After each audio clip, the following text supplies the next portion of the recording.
Everyone wants to know one thing before TBC launches. What is the highest damage class? So let's stop guessing. These are real numbers from test servers, simulations, and early logs. And yes, there is a class that clearly sits at the top. But here's the warning no one talks about. Most players who pick this class will never reach this damage in real gameplay. Not because the class is weak, but because the reality of TBC is very different from the charts. Let me show you the damage graphs first, and then I'll explain why choosing the best class might be the biggest mistake you can make in TBC. Before we talk about opinions, preferences, or playstyles, we need to look at the numbers. Because damage is not a feeling, it's measured. Across test servers, early raid simulations, and the first available log data, one pattern shows up again and again.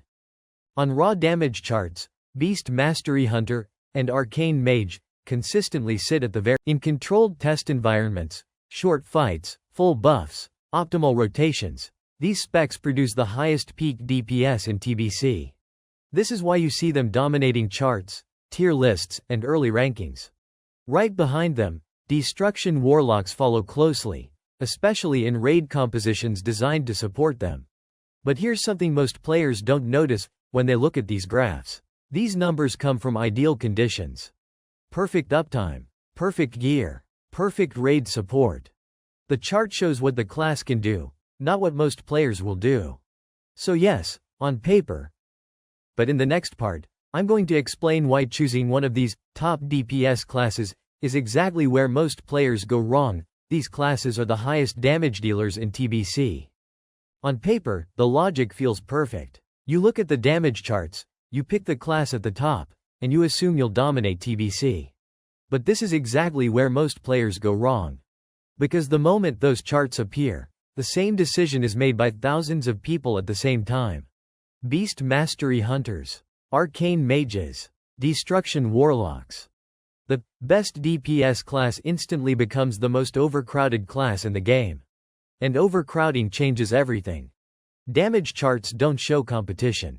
They don't show loot pressure. They don't show what happens when 10 players want the same item. In real TBC raids, gear is not unlimited. When everyone plays the same high DPS class, your upgrades slow down, your performance stagnates, and suddenly, that top-tier class starts feeling weak. Because DPS is not just about class strength, it's about gear timing. And when your gear timing is delayed, your damage never reaches what the charts promised. But the problem goes deeper than gear. Most top DPS classes in TBC rely heavily on support. They assume perfect raid buffs, perfect group composition, perfect uptime. But most players will never play under perfect conditions. If you're not in a top guild, if your raid composition isn't optimized, if your group assignments aren't ideal, your damage drops dramatically. The chart shows maximum potential. Reality delivers average conditions. And average conditions punish top DPS classes the most.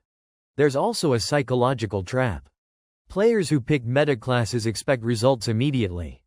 When that doesn't happen, they get frustrated. They re-roll. They blame their gear. They blame their guild. But the real issue was never the class. It was the expectation. Because TBC rewards consistency, not hype. A slightly weaker class played consistently will outperform a top-tier class played under pressure. And this is something charts never show. They don't show queue times. They don't show raid benching. They don't show burnout. Most players who chase the best DPS class end up fighting more players than bosses. So yes, those classes are powerful. But power comes with competition, responsibility, and pressure. And for most players, that pressure turns the best class into the worst decision. In the next part, I'll explain how to choose the right class for you, based on time, playstyle, and reality, not charts. So if the top DPS class isn't always the right choice, then what actually is? The real answer is simple. The best class in TBC is the one that fits your reality. Not your expectations. Not streamer gameplay. Not damage charts. Your time. Your goals. Your playstyle.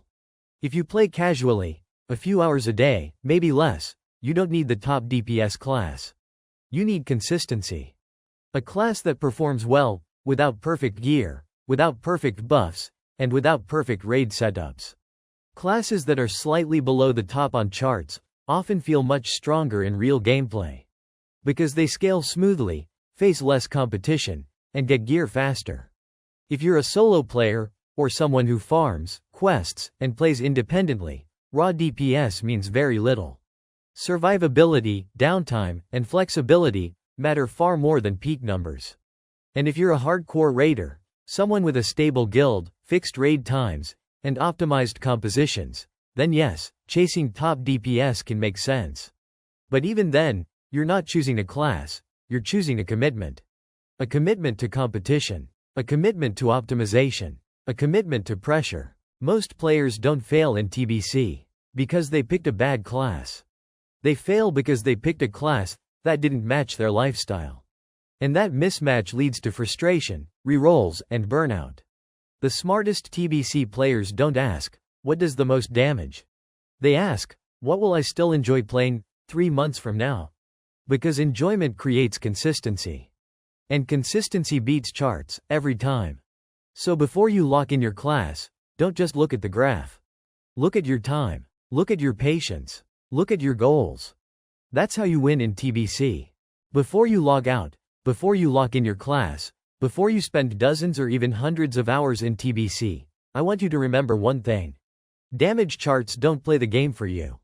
They don't show frustration. They don't show burnout. They don't show what happens when the hype fades and reality kicks in. TBC is not won in the first week. It's won months later, by the players who are still logging in. Most players won't quit because their class is weak. They'll quit because the game stops being fun. Because they picked a class they thought they should play, not a class they actually wanted to play. TBC rewards patience. It rewards players who understand their limits, their time, and their goals. You don't need to top the meters to enjoy this expansion. You don't need to chase meta to feel powerful. And you don't need to copy anyone else's choice to succeed. The strongest players in TBC aren't the ones with the highest DPS screenshots. They're the ones who show up every week, improve steadily, and actually enjoy the journey. So when you see those charts again, and you will, don't ask yourself, can this class do the most damage? Ask yourself something more important. Will I still enjoy this class when progress slows?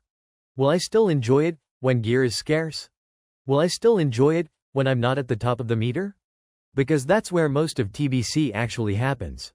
And if your answer is yes, you've already made the right choice. TBC isn't about being the best player on paper. It's about being the player who lasts. The player who understands the game, not just the numbers. So take your time. Choose wisely. And most importantly, choose what you'll still love playing long after the charts stop mattering. If this video helped you see TBC differently, consider subscribing. More guides, breakdowns, and real talk videos are coming. And let me know in the comments, what class are you choosing, and what made you decide? I'll see you in Outland.